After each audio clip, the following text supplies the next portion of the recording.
ജൂതജനത നേരിട്ട ഏറ്റവും വലിയ ക്രൂരതയായ ഹോളോകോസ്റ്റിന്റെ ഓർമ്മ ദിനത്തിൽ ഇന്ത്യ ലോകത്തിന് നൽകുന്നത് കൃത്യമായിട്ടുള്ള ഒരു സന്ദേശമാണ്. ഭീകരവാദം അത് എവിടെ നടന്നാലും ആര് നടത്തിയാലും അതിനെ ന്യായീകരിക്കാൻ കഴിയില്ല. ഇസ്രായേൽ അനുഭവിക്കുന്ന വേദന ഇന്ത്യക്ക് നന്നായി അറിയാം. കാരണം അതിർത്തി കടന്നുള്ള ഭീകരതയുടെ ക്രൂരതകൾ നമ്മളും അനുഭവിച്ചതാണ്. പശ്ചിമേഷ്യയിലെ സംഘർഷങ്ങൾക്കിടയിൽ ഇന്ത്യയുടെ നിലപാട് മാറ്റമില്ലാതെ തുടരുന്നു.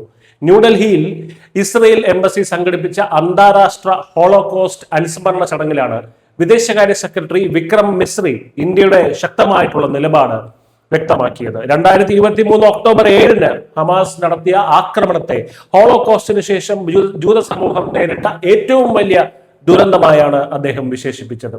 ഏകദേശം 1200ഓളം പേർ കൊല്ലപ്പെടുകയും നൂറുകണക്കിന് ആളുകളെ ബന്ദികളാക്കുകയും ചെയ്ത ആ ദിവസത്തെ കേവലം ഒരു ആക്രമണമായിട്ടല്ല, മറിച്ച് മനുഷ്യത്വത്തിന് നേരെയുള്ള വെല്ലുവിളിയായിട്ടാണ് ഇന്ത്യ കാണുന്നത്. ആക്രമണം നടന്ന ഉടൻ തന്നെ പ്രധാനമന്ത്രി നരേന്ദ്രമോദി നടത്തിയ പ്രതികരണത്തെ വിക്രം മിസ്രി പ്രത്യേകം ഓർമ്മിപ്പിച്ചു. ഭീകരതയ്ക്കെതിരായ പോരാട്ടത്തിൽ ഇന്ത്യ ഇസ്രായേലിനൊപ്പം ഉറച്ചു നിൽക്കുന്നു എന്നായിരുന്നു അന്നത്തെ പ്രഖ്യാപനം. ഇന്നും അങ്ങനെ തന്നെയാണ് പ്രഖ്യാപനം.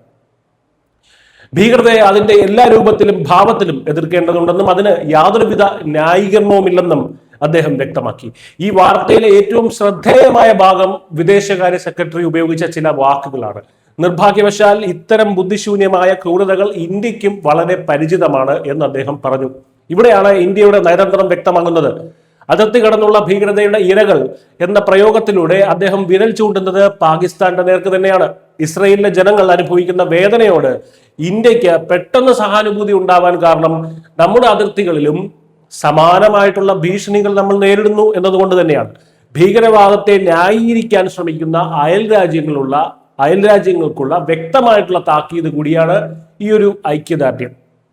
സ്വന്തം മണ്ണിൽ നിന്ന് ഭീകരവാദം കയറ്റുമതി ചെയ്യുന്നവർക്കുള്ള മറുപടിയായാണ് ഭീകരപ്രവർത്തനങ്ങൾക്ക് ഒരു ന്യായീകരണവുമില്ല എന്ന ഇന്ത്യയുടെ പ്രസ്താവനയെ ലോകം നോക്കിക്കാണുന്നത്.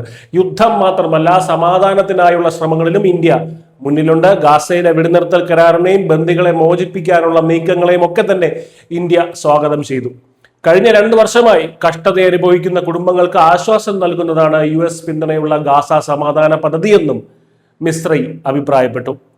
പശ്ചിമേഷ്യയിൽ സമാധാനവും സ്ഥിരതയും കൊണ്ടുവരാനുള്ള എല്ലാ ശ്രമങ്ങൾക്കും ഇന്ത്യയുടെ പിന്തുണയുണ്ട്. ഇന്ത്യയും ഇസ്രയേലും തമ്മിലുള്ള ബന്ധം ഇന്നലെയും തുടങ്ങിയതല്ല. ചരിത്രത്തിലുടനീളം ലോക വാതിലുകൾ അടച്ചപ്പോൾ ജൂത ജനതയ്ക്ക് അഭയം നൽകിയ രാജ്യമാണ് ഇന്ത്യ.